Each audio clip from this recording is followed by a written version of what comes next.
जिससे वो हिंदुस्तान को सेक्युलर नहीं मानते हैं? मैं समझता हूँ यह उनकी संकीर्ण सोच है।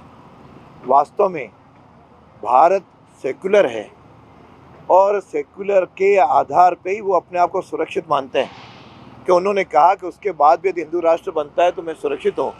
यह जो सेक्युलरिज्म ही है जिसमें हर मजहब का व्यक्ति भारत में रहने वाला वह सुरक्षित है, क्योंकि हिंदू संस्कृति हमेशा इतनी उदार है कि वह प्रत्येक पूजा पद्धति को अपनाने वाले व्यक्ति को पूरी स्वतंत्रता देता है कि वह इसमें रहे। और मैं समझता हूँ कि उनके अपने सोच को बदलना चाहिए। वो एक सीमित दायरे में रहते हैं।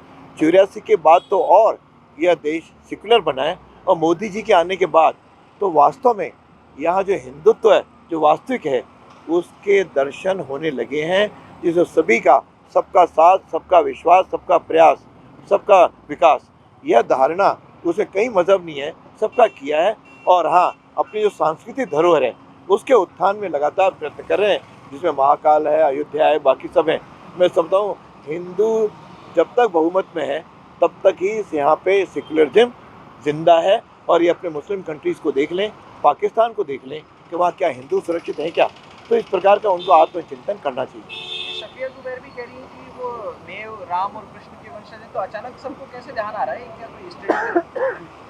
मैं समझता हूँ उनका जो अंतर्ज्ञान हुआ है यह 2014 से 2023 तक उन्होंने जो माननीय मोदी जी का शासन को देखा है उससे उनकी लगा कि यह आत्मज्ञान जल्दी से जल्दी कर लेना आवश्यक है। हम तो प्रारंभ से ही कहते हैं इस देश में रहने वाला प्रत्येक व्यक्ति हिंदू है और वह राम कृष्ण का वंशज है, और हमारे वंशज पूर्वज एक थे।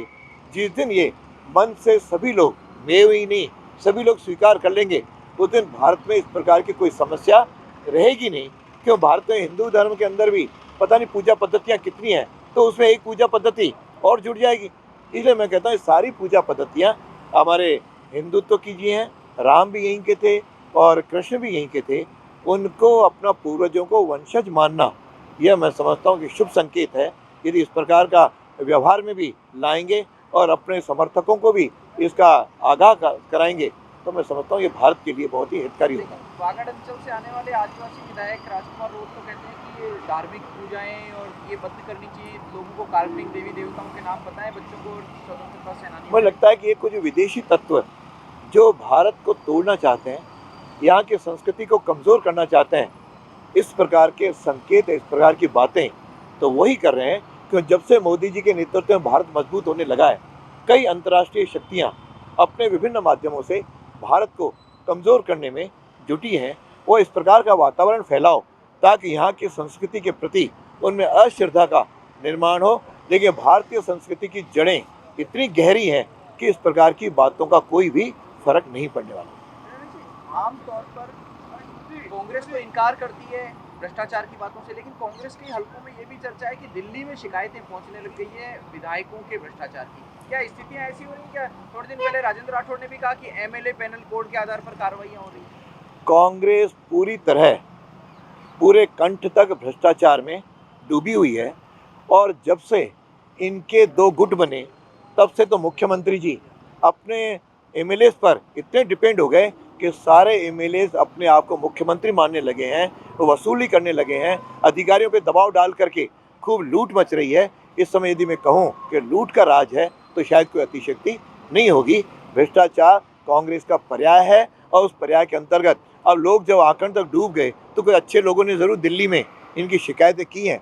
मैं समझता हूँ शिकायतों से कुछ नहीं होगा, क्योंकि यह सरकार अब चंद दिनों की मेहमान है। इसलिए भ्रष्टाचार के कारण और कानून के कारण यह सरकार रसातल पे जाएगी। आखिरी सवाल है, नॉर्थ ईस्टर्न स्टेट्स के रिजल्ट आ रहे हैं, बीजेपी काफी लीड कर रही है, आपको लगता है कि पूर्वोत्तर ने कमल को स्वीकार कर लिया? जिस तरह से देश के प्रधानमंत्री मोदी जी ने नॉर्थ ईस्ट में के अंदर विकास के काम कराए, वहाँ के लोगों को पूरे भारत के साथ कदम से कदम मिला करके आगे बढ़ाया, उसका परिणाम एक उनका केंद्र सरकार, भाजपा सरकार, मोदी जी की सरकार में एक विश्वास जगा है। नहीं तो हम वहाँ पे लगभग शून्य थे एक ज़माने में, लेकिन आज यदि तीनों राज्यों में हम सरकार बनाने की स्थिति में आ गए हैं तो यह वहाँ के लोगों के अंदर विश्वास पैदा किया है, और वहाँ जो अलगाववादी ताकतें थीं उनको भी करारा जवाब दिया है, इससे अलगाववाद समाप्ति से और राष्ट्रीय एकता को बहुत बड़ा बल मिलेगा।